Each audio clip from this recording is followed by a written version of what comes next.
So I had my first experience with Rivian service today, and not quite what I expected. I'll say that.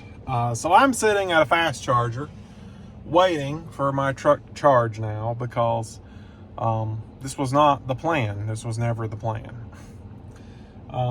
I felt like they did a pretty good job at communicating with me leading up to the appointment, which is more than I can say for Tesla. Usually you get about one message and that's it. You just show up because that's how it works. And with Tesla, if it's not something they can fix same day, they'll set up a loaner car. But otherwise, you got to wait same day kind of thing. So 2 days before the appointment, I got a call from Rivian, and I was like, "Oh, that's pretty cool." They actually called me, and they basically just said, "Hey, we see you live pretty far away. Are you going to need a loaner, or do you want to wait?" And I'm just like, "Yeah, I can wait up to 2 hours. Beyond that, I'll need a loaner." I was like, "It's probably just easier. Just go ahead and set up a loaner. That way, I can drop the truck off, come pick it up another day, and they can have all the time they need to get it fixed." So communication was really good. I felt like it was great, and we set it up. I was supposed to get a loaner. The deal was I would bring the truck in at 1 p.m., drop it off, take the loaner, go home, and then come back probably Friday and pick up my truck, exchange the loaner back. So I showed up actually about 20 minutes late because of traffic. That's just the way things go in Atlanta. So I showed up about 20 minutes late. I'm just here to drop it off. I'll take the loaner and go home. I was already kind of tired and just tired of it. Traffic has been a nightmare the entire way here. So they're like, "Yeah, well, we see that you said you could wait, up to 2 hours. We think we can get it done in that. So we're just going to go ahead and do it." I'm like, "Okay." Well, I did say that I could wait up to 2 hours. So I guess so, I'll wait. That wasn't the plan. The plan was that I was getting a loaner. That's what they all told me, but that's not how it ended up working, I guess. So 4 hours later, I'm sitting there still waiting, and I'm really just starting to get annoyed at this point because the communication was there, but they didn't care. They didn't do what they said they were going to do. And now I'm in Georgia. It's 6 p.m. I've got about an hour and a half of daylight left, and I won't make it home tonight. There's no way. I'm not going to make it home tonight. So great. Thanks, Rivian Service. This worked out really well. So no, I hope they email me a survey after a while. So now here I sit at the charger trying to get enough mileage to get to Greenville, because I'll have to stop and charge again at midnight tonight in Greenville. So yeah, this is great. So I told you the annoying part of Rivian Service. Let's go over what they actually did. So they did adjust this, but it's not much better, mainly because of the line here. We didn't want that to go off. They also, excuse the mess, replaced this trim piece here. It had broke off on the clip behind this and was just kind of sticking out. I've got a picture I will insert.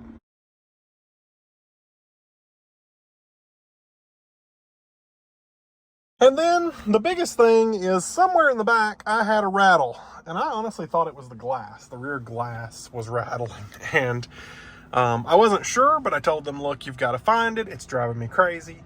Any little bump I hit in the road, I'm hearing it." Turns out it was the retractor inside the pillar. Actually, I think it's on the other side, but whatever. For the seat belt.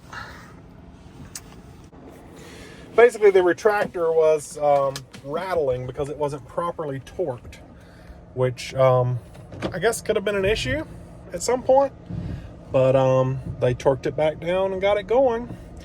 And that's what took the most time, was trying to locate the issue and then fixing it. 2 hours into the service visit, all of my other requests were done, but that one. And that was the one where they had trouble actually finding what the noise was. The last issue that I've got is this. It is a tear in my tent. I don't know how it happened or when it happened. I found it about a week ago, and the road is really bumpy. And I've got an appointment on Monday to go get this entire window re-tinted, because that's the only way you can fix that. And yeah, it sucks. I don't really know how it happened, but it happened, so we got to get it fixed now. But other than that, truck's doing great. I mean, no major issues. These are just small minor little issues, which you know, it kind of seemed unnecessary to drive 4 hours in each direction to the service center to go get that taken care of. But at the same time, I wanted to go ahead and get it taken care of and out of my way, so that it's not something I'm thinking about later on. Hey, I need to go do that. Waiting 4 hours when I did not expect to have to wait 4 hours kind of ticked me off, as you've seen in the first clip of the video. I think that could have been handled better, and they did send me a survey, and I did answer that survey. On a scale of 0 to 10, I gave them a 4. And that was just because, you know, we did communicate about this before I came, and they didn't follow through with the plan, the communication. It never happened. So yeah. I mean, it's whatever. At least they did fix the issue, and I didn't have to wait a week and come back, because that's what Tesla would have done. That's what happened last time I went to Tesla. But, you know, I kind of had a little bit higher expectation based on how I was treated leading up to the appointment. And did I mention the furniture was so hard? I mean, my butt and back were killing me by the 4-hour mark when they finally said my truck was ready. Not to mention, you know, I didn't charge the truck up. I think I mentioned that in the first video. I didn't charge the truck up before I got there, because I thought I was going to leave it. Had I known I was going to have to wait and then drive the truck back home that night, I would have planned my trip around a 350 kilowatt charger, and then, you know, charged up enough to where I could get back to that same charger on the way home.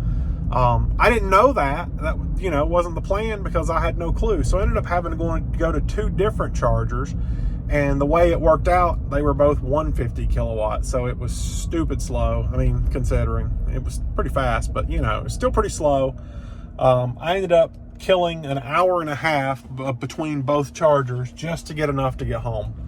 And that could have been a completely different story had I been able to plan the trip around a 350 kilowatt charger. So anyway, there's my Rivian service experience. They did fix the issues, kind of poorly carried out. I don't know, I had watched other videos about this exact same service center, and I kind of just expected that they would give me a loaner and it wouldn't be an issue. I'd go back tomorrow and get the truck. And to have to sit there for 4 hours, to have to drive home at midnight, those were not fun things, and I didn't want to do that. I don't like driving at night, but I can drive at night. I don't like driving in the rain, but I can drive in the rain. But when it's doing both, I like tap out. I'm like, all right, where's the nearest hotel? I'm done. You know, I'll wait till it gets daylight or it stops raining. Like, those are my two, one or the other, you know? And that's exactly what we dealt with last night. And it wasn't great. But at least the drive wasn't horrible. I did have some fun while doing it. I'll put a clip in the end here for that. So that's my Rivian service video. Oh, he taking off again.